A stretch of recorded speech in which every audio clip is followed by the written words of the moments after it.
Okay, then I'll do a little show and tell here. I was kind of just decided today that I would just pull the wheels off, check the lug pattern. It's not what I thought it was. It is a 4.5 inch. I think it's forward pattern. And there's a few things under here, like, you know, that nipple right there is stopped up so you can't get any grease in the bearings. That would be something that would be a pretty easy fix. I couldn't get the grease gun on that one down under there either, but I might have needed to crawl on my back. The big thing, though, the big concern is right here. You see where that's wet? Well, that's not wet because I sprayed oil up under it. There's actually no oil that's been sprayed here. What this is, though, is brake fluid. That's brake line. Runs down to my brake right here. And it's rusted out, but it hasn't popped yet. But it is seeping a little. What I'm going to need to do is to disconnect that connection and make a decision about whether this rubber line is good, and put a new fitting on the end here and disconnect, separate this line up in here. If there is a place up in here where the line is good, I know it's rusty right there because I can see it. It could be good up here, and maybe that I could unloosen this connection I got my finger on and cut it up here and flare it and put a joint and replace that little short piece instead of this piece, which I see some rust right there where it goes through the firewall, which would be of concern. And after it goes, I said firewall, it goes through the fender. And after it goes through the fender, it disappears down in under. There's a big canister right here that you can see. I don't know if you can see it or not, but if you were to follow what my finger is pointing at down there, it comes through the fender, it turns down, it goes down along that canister, underneath that canister. It's going to turn and go somewhere, and where it's going to wind up is over there, because that's where the master cylinder is at. So the best ideal fix would be to replace the whole entire line all the way from out here to over there. And that might get into more problems.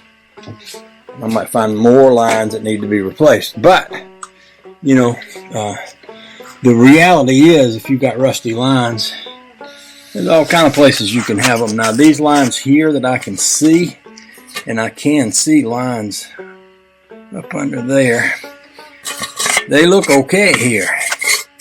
And if I were to discover by getting on the ground and following them and seeing where they go that they were okay all the way back to somewhere, which right now I don't know where to, because like I said, that line goes down under that thing there and it disappears somewhere, and then it winds up being over there. So I guess what I'm trying to say is, first thing I need to do is get in here and under here and determine where the lines go and where I can locate a section where I can connect to and fix the lines. So that, and the other thing is to replace the nipples and get some grease in these ball joints and tie rod ends and stuff like that. That's a couple things I could do out here on my next little adventure. Yep, sure is. And I might could just get this nipple off, clean it out, and get it back on there, and get some grease in there that way. There's going to be another one down under here. There's going to be another one down under the wheel there.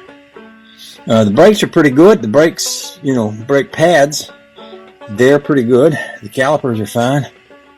I don't see any scary rust. There is a bit of rust here, but it's right under the battery. And that doesn't surprise me, because a lot of times you'll get a little battery acid that'll spill out and it'll cause rust like that. It'll leak through the paint, cause some rust. But the frame support, all that stuff looks fine under here. In better shape than I would sometimes expect for a main vehicle. I've got a bad habit of redoing the entire front end on every vehicle I get. I did that with the Chrysler, and I did that with, let's see. I've done that on a lot of vehicles. I can't even remember them all. But what I'd like to do here is to not go crazy with front end replacement and repair, and instead just do what I need to do to keep it safe and functional and all good. So I do see a rust here. I could stand some oil on it, but it's not rusted out. Okay, I guess I'll learn a little bit about Jeepage here. I might be able to go in the house and get me a book and find a place where it'll give me some information about the pattern of the brake lines and where they go to and from. I'll tell you one thing though, you can see inside the frame right there. If I can get that light just right, it looks real good. You know, I can see there's paint on it, which for a car in Maine, that's pretty unusual. So I'm pretty happy with that. Alrighty, I guess I'll put y'all down. I might see if I can get that nipple out, and if I do, I might try 2 or 3 of the others, see if I get a little grease in things while I'm over here. I don't know if whenever I open up that brake line, it's going to be not drivable till I finish, so I don't know if I want to open up that joint exactly yet or not. I might want to look at more of the brake lines along the way and make a decision about what all else I'm going to have to repair. But we'll start with that.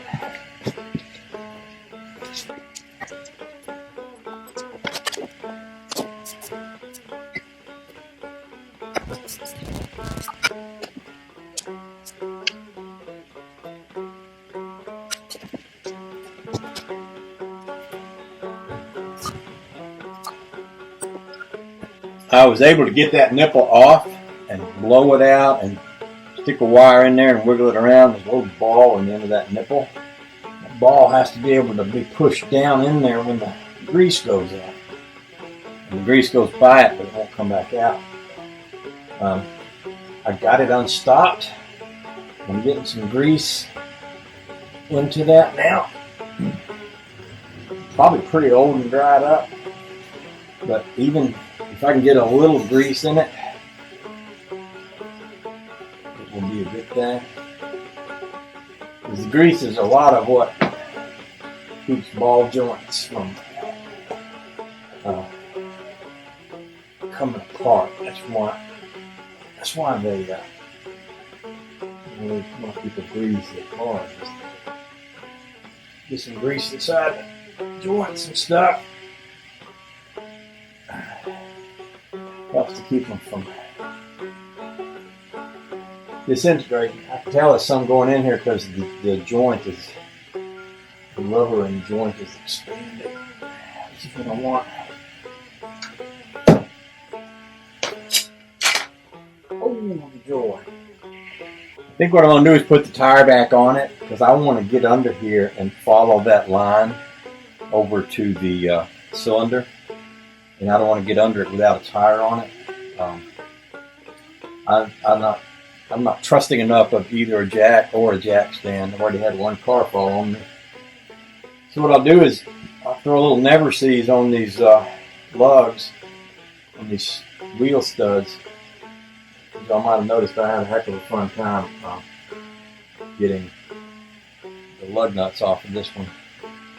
And then we'll get it up on a block where I can get up under it and follow those brake lines all the way where they go. You may wind up putting a new brake line on it from this side to that side. We'll see. And the other good thing about it is with the wheel back on there, even though I've got a little tiny brake leak, it hasn't gone yet. It hasn't gone bad. It's going bad. It ain't there yet. So, in case of an emergency, big snowstorm or whatever, if I needed a four-wheel drive vehicle, I can still drive it. Give it a little never see, put on the bolts and gently put that wheel back on there.